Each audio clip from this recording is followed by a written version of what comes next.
Hey friends, welcome back to my channel. In this video, I'm sharing a quick video on aromatherapy DIY stocking stuffers. These are great ideas because you probably, if you are into essential oils already, have this stuff on hand. They're easy to make and make such a great personalized gift. Number one is essential oil rollers. These are so easy to make and you can customize them based on what your friend or family member might be feeling during this holiday. Do they need extra emotional support? Do they need sleep support? Do they need some motivation? So you can customize it basically to anything that they're needing. There's a couple of ideas in this blog post and all of the recipes that I am talking about will also be there. So make sure you click through to that to get those. But there's a relaxation and energy boost, and then some of my favorite other blends of essential oils that you could easily make without having to think about what to mix together.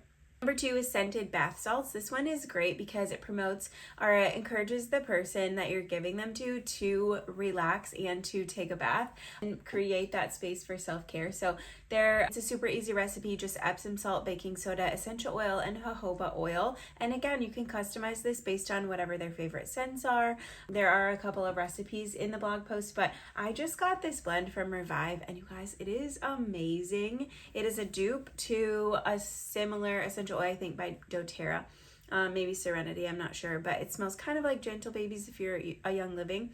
It's so good. It is lavender, but then all of these other notes could hit you, and this would make a great essential oil blend for bath salts. Then the other tips in there are you can add dried flowers to your bath salts too for an extra little added touch, or mica powder, which Simply Earth has a whole line of mica powders that you can buy and use for bath bombs or bath salts and things like this. And in this post, I opted for the bath salts because they're so much easier to make than bath bombs. You don't have to worry about getting the ratios perfectly and the texture and the molds and all of that. So bath salts are the way to go if you are in a hurry and want to make something equally as effective. Number three are aromatherapy wax melts. This is actually something that I haven't done yet, and I'm going to now that I put this together and created these recipes. But they're basically like a candle, but you put them on like a warmer, and this aroma fills the air that way. So if your person is into that, it's soy wax, essential oils. You'll need silicone molds to make them.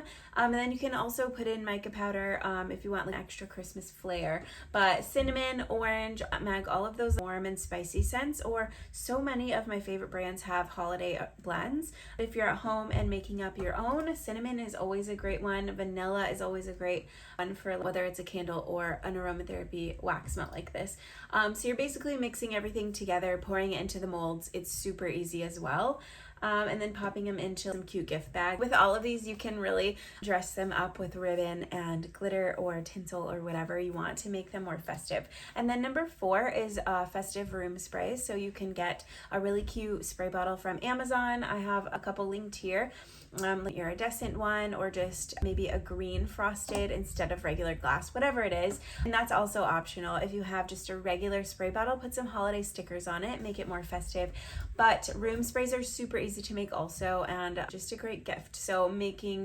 So you'll just need the bottles, some water, witch hazel, and essential oils. And then make sure you put on there or in a card with it, shake before each use. So we're putting about 20 drops of essential oil, a splash of witch hazel, and then filling to the top with water. And that's probably, I would say, between a 4 and 6 ounce bottle. You're not spraying it directly on skin, so you're not worrying too much about dilution rate, but make sure you are shaking and mixing it before you're spraying it onto linens. That's it. I wanted this to be super easy with things that you probably have on hand already. Let me know if you try any of these, and thank you guys so much for watching to the end. Have a good day. Bye.